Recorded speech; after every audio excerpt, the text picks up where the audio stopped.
Welcome back everyone. Macbeth Act 3 Scene 2 line by line explanation. What is the setting? Forest, the palace. Who are the characters present? Lady Macbeth and a servant. What is the dramatic significance of this scene? This scene is the prelude to the murder of Banquo, as the last scene of Act 1 is the prelude to the murder of Duncan.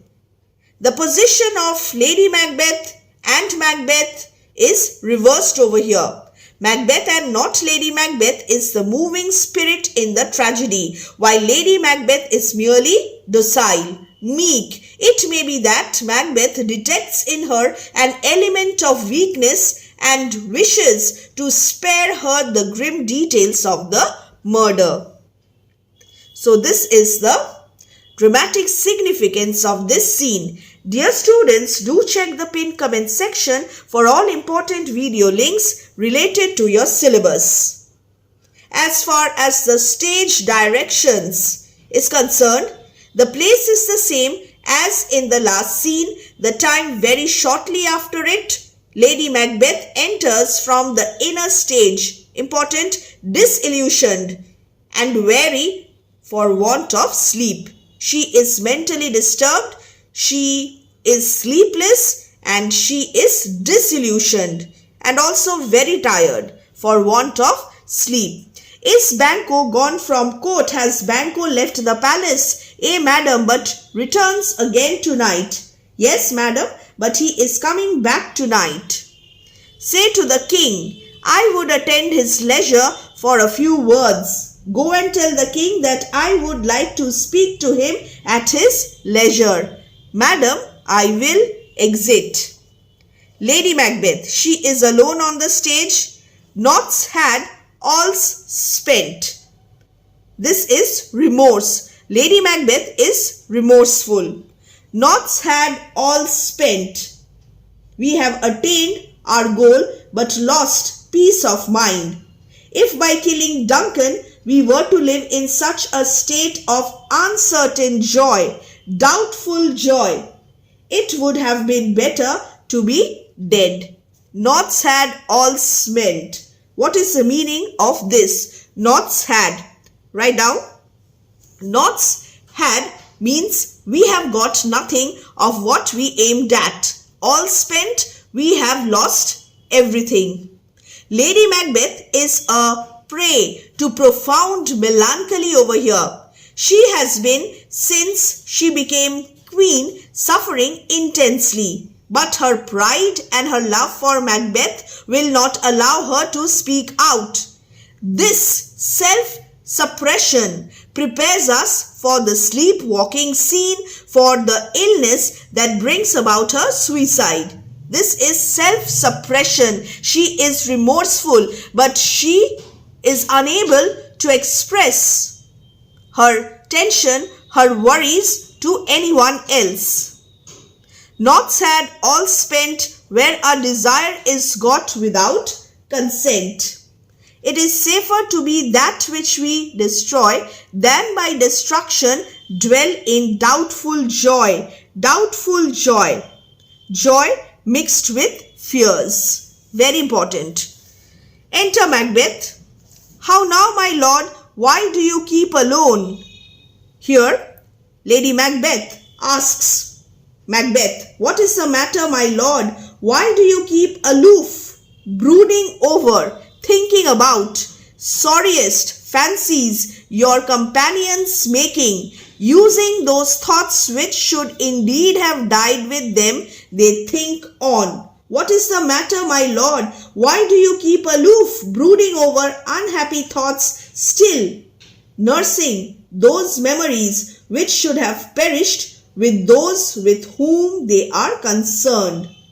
Things without remedy should not be thought of at all. What is done cannot be undone now.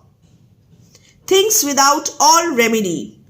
Things without all remedy. Again, write down the meaning very quickly. What is the meaning of this expression? Things without remedy. Things which have no remedy. The past cannot be undone. What cannot be cured should be ignored. What is done is done. The past cannot be undone. How now, my lord, why do you keep alone? Here, Lady Macbeth asks, Macbeth, what is wrong? Why is he keeping to himself? Partnership in guilt has begun to produce its inevitable result. Separation between the two who dare not meet each other's eyes. Why have you been keeping to yourself? Lady Macbeth has come to dread solitude, has come to dread loneliness, and it is this that leads her to seek her husband's company. And Lady Macbeth's efforts to get near enough to the tortured man to comfort him, her efforts are very weak. The kingship, the guilt, the crime, all these things seem to keep them apart. Of sorriest fancies your companions making, seeking no other company than your gloomy thoughts. How gloomy Lady Macbeth already knows from personal experience. Sorriest, saddest, and using, brooding on, growing familiar with, using those thoughts which should indeed have died, which should have been banished from the mind. With them they think on. At the same time, as and them refers to the two grooms of King Duncan. Things without all remedy should be without regard. You must not think about those things which cannot be remedied. They should not be thought of, they should be ignored. What's done is done. Nothing can be changed. We have scotched the snake, not killed it. She will close and be herself, whilst our poor Malice remains in danger of her tooth. What is the meaning of she, the snake? She will close, her wounds will be healed, and be herself means be as dangerous as before. Poor Malice, futile malice, power to harm. We have scotched the snake. We have only wounded the snake and not killed it. The wound will soon heal up and the snake will bite us because hostility is weak and ill-affected. We remain in constant fear of its touch, but we would rather let the earth and heaven fall to pieces and let both the worlds be smashed than live in constant fear, deprived of peaceful means and ever haunted by horrible dreams. That is the result, that is the cause of our sleeplessness. We have scotched the snake, not killed it. She will close and be herself, whilst our poor Malice remains in danger of her former tooth. Her former tooth, her poisoned tooth. Her tooth as formerly before she was scotched. We have overcome our enemies only partly, and the intrigue against us may become, after recovering from the first repulse, as unfavorable to our ambitions as our position was before the murder of Duncan. But let the frame of things disjoint, frame of things orderly, the established order of the world. But let the frame of things disjoin, let the entire structure of the universe fall to pieces and be destroyed. Let there be universal destruction. Both the worlds suffer. We will eat our meal in fear and sleep in the affliction of these terrible dreams that shake us nightly. Lack of sleep. Macbeth's lack of sleep, sleeplessness, and Lady Macbeth's mental disturbance and lack of sleep. Better be with the dead whom we to gain our peace. To gain peace of mind by realizing our ambition, we have sent to the peace of grave, have sent to the peace than on the torture of the mind to lie in restless ecstasy, deep anguish. What is the meaning of this section? Here, Macbeth says, it is better to be with Duncan, whom we have killed, to gain his kingship, than to live in such constant fear and deep agitation. Duncan is in his grave after life's fitful fever, fitful agitations and excitement. Duncan is in his grave after life's fitful fever, he sleeps well. Treason has done his worst, nor steel, nor poison, malice, domestic, civil war, foreign levy, invasion, nothing could touch him further. Nothing could touch him further. Duncan is now in his grave. He is sleeping where, after the fever and fret of life on this earth, reason can no more touch him. He need not fear any more the assassin's dagger or his poison. He is now beyond the reach of civil strife and foreign wars. Lady Macbeth, come on, gentle my lord, sleek over your rugged looks, be bright and jovial among your guests tonight. Again, appearance versus reality.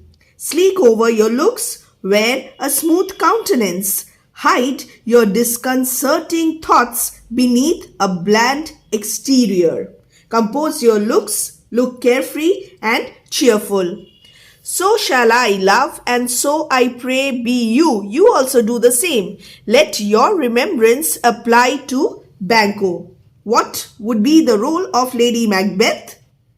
Lady Macbeth must not forget to be specially attentive to Banquo. Apply, devote itself. Macbeth still hides from his wife what he had planned in the last scene, the murder of Banquo and Fleance. He is not revealing this to Lady Macbeth. Present him eminence. Assign to Banquo the highest rank. Alike by means of your looks and your words, make it clear that you hold Banquo in particularly high esteem. Banquo is to be their chief guest. Macbeth falsely suggests that Lady Macbeth is merely to act up to their plan of winning over Banquo to their side. Present him eminence, pay homage to his superiority. Treat him as the guest of honor. Both with eye and tongue, unsafe the while. Unsafe was being unsafe. Our position being insecure. Our royalty is unsafe when it must descend to flattery and stoop to dissimulation. That we must lave our honors in these flattering streams and make our face wizards to our hearts, disguising what they are. Appearance versus reality. What is the meaning of lave? Wash. Lave our honors. Try to maintain our royal dignity by undergoing the humiliation of flattering the vanity of influential persons like Banquo, and make our faces wizards to our hearts, and make the false face hide what the false heart does know. Wear looks that would effectively disguise what we feel at heart. It is now Macbeth's turn to turn on his wife the advice she had given to him in Act 1, Scene 5. Make our faces wizards. What is the meaning? This is an important expression to cover with. Faces, the expressions on our faces, and hearts, the thoughts in our hearts. Wizards, now generally written visor, that is mask. Originally, that part of the movable war helmet which covered the face. And the meaning of this line, make our faces wizards to our hearts, assume a mask-like expression to conceal your true feelings. Macbeth explains to his wife that it is necessary, though humiliating, to flatter Banquo, as long as they cannot be sure of their position. Their position is not quite secure for the present, so they have yet to resort to this kind of humiliation, that of flattering influential persons like Banquo. They have also to mask their thoughts and wear deceptive expression on their faces so that people may not know what their plans are. They must wash their kingly state in streams of flattery, lest it be soiled by rebellion or treason. You must leave this. You must not talk in this manner. You must not allow yourself to be the prey of such morbid thoughts. These deeds must not be thought after these ways. But now her words lack their former urgency. Lady Macbeth is no longer the same. She is now mentally weak. She is mentally disturbed. She is no longer on the forefront. She is there at the back. Macbeth, oh, full of scorpions is my mind. Macbeth is also mentally disturbed. He is stung by the scorpions of guilt. Guilty thoughts plague his mind. I am stung with painful thoughts as if by scorpions. Thou knowest that Banquo and his fleance lives. Macbeth here makes a vague reference to what he has in mind. For dramatic purpose, it is necessary that Lady Macbeth at least should be able to guess that Banquo has been murdered at her husband's instigation. Otherwise, she would be utterly nonplussed in the ghost scene that follows when Banquo's spirit appears. Here, finally, Macbeth reveals his fears. But in them, nature's copy, not etern. Let me just adjust very quickly. But in them, nature's copy, not etern. What is the meaning of this? But they are not going to live forever. As soon as they die, all our trouble and anxiety would be at an end. Copy means tenure. Copy also means image or pattern. Just as in the case of the tenure of the estate being only for the lifetime of the tenant, the estate would revert to the lord on the former's death, so the tenure of the lives of Banquo and fleance under nature would cease with their deaths. Both are mortal, so once they die, they will no longer pose to be a threat to us. Etern means eternal, permanent. Lady Macbeth perhaps only means that Banquo and fleance do not enjoy eternal life. Macbeth takes them as incitement to murder. This is important. Unknowingly, Lady Macbeth makes this statement, but Macbeth feels that he is right in plotting and planning against both Banquo and fleance. There is comfort yet, they are assailable. What is the meaning of this? They are assailable. Then be thou jocund ere the bat hath flown his cloistered flight. Cloistered flight, flight within lonely places like cloisters. The shard-born beetle, born through the air on horny wings, with his drowsy hums hath rung night's yawning peal. The zoom of the beetle's flight is compared to the tolling of the curfew. There shall be done a deed of dreadful note. In Macbeth's mind, there is a fear that his own heirs would one day be supplanted by Banquo. There's comfort yet. What you suggest? There's comfort in what you suggest. Comfort means consolation. They are assailable. Both Banquo and fleance are vulnerable. They are mortal. The legal metaphor is kept up. A claim or a document is assailable when it is defective. A sudden revelation of the deep damnation into which Macbeth has fallen. Yes, very nice. I like what you say. They are mortal. That means my plan will work. Then be thou jocund. It is now his turn to cheer Lady Macbeth. Be merry, be jocund, before the bat hath flown his cloistered flight, before it is late in the night.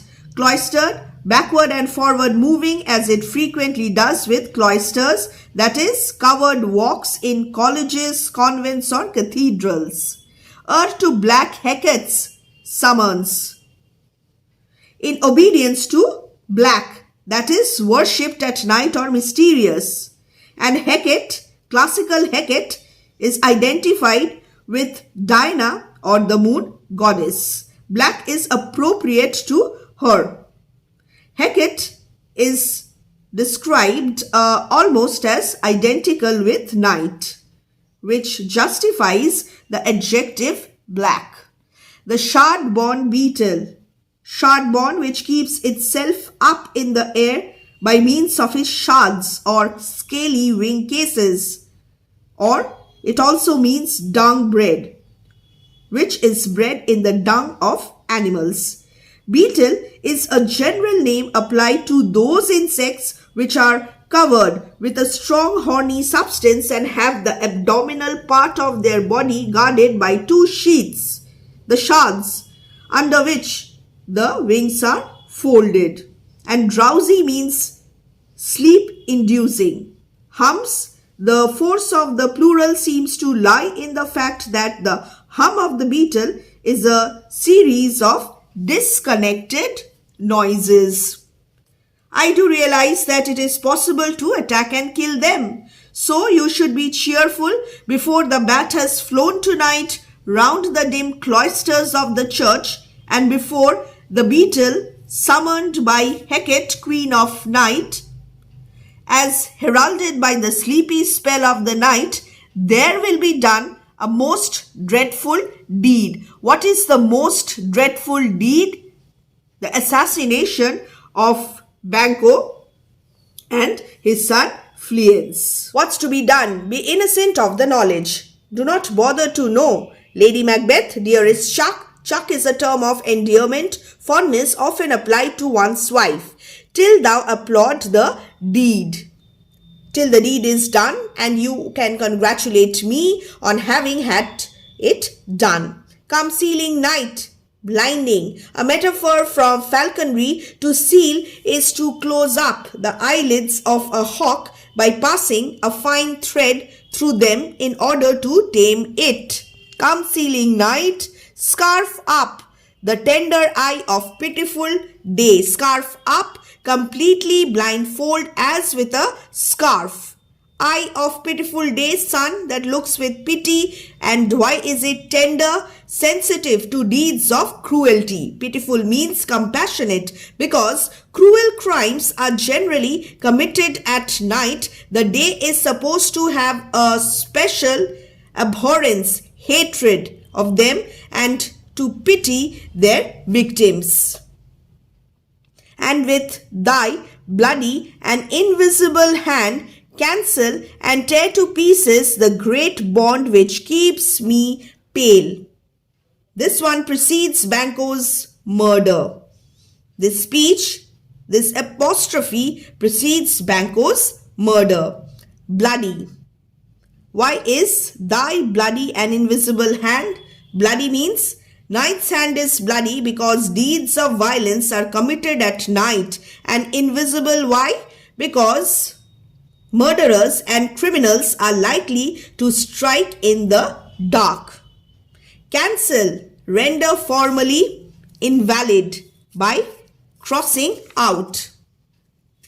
Cancel and tear to pieces the great bond which keeps me pale, pale with fear.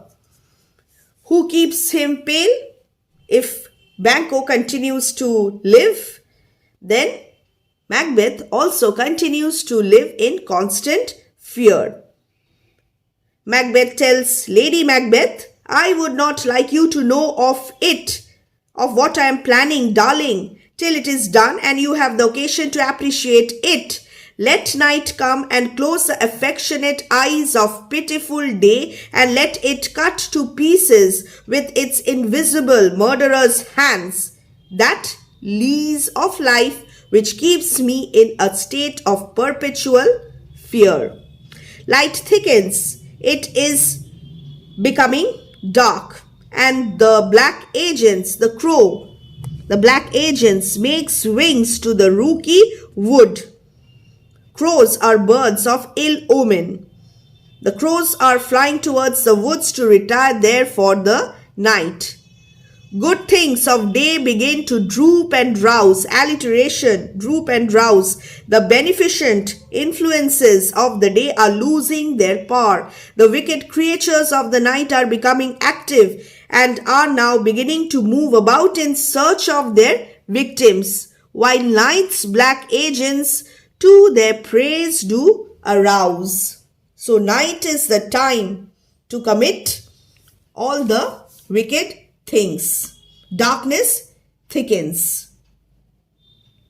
And here we have the tragedy of dark twilight and the setting in of thick darkness upon human soul. Good things of day, the good among living creatures, only the wicked men and beasts keep up at night, begin to droop and drowse, are feeling tired after their honest labors during the day and long for sleep. Macbeth has surrendered himself to the forces of evil. He now dwells on the idea of the ultimate victory of evil over good. And night's black agents, those who engage in wicked deeds during night, black refers both to the wickedness of hearts as a motive and to the darkness of night as a convenience. It is convenient at night because of the darkness. The agents include evil spirits, robbers, murderers, wild beasts, and they wake up to hunt its special prey. Understood? Here, this line again is important. Learn this. Thou marvelest at my words. The reaction of Lady Macbeth. She is no longer mentally strong. She is shocked and surprised to find out the springs of devilry that she had helped to realize now goad her husband from murder to murder. Marvelous at, are surprised by, and held thee still, hold your soul in patience. Hold thee still, compose yourself, regain your composure. A reversal of roles. Initially it was Lady Macbeth who used to advise Macbeth to regain his composure, but here Macbeth is advising her, you are shocked. Regain your composure, stay calm. Things had begun, make strong themselves by ill. This is Macbeth's justification for the murder. Since I have begun with a crime, I can improve matters only by committing further crimes. Things bad begun. Bad means badly, and ill means further evil doing. The safest path to mischief is by mischief open still. So prithee, go with me. This is the end of this scene, a very important scene from the dramatic perspective.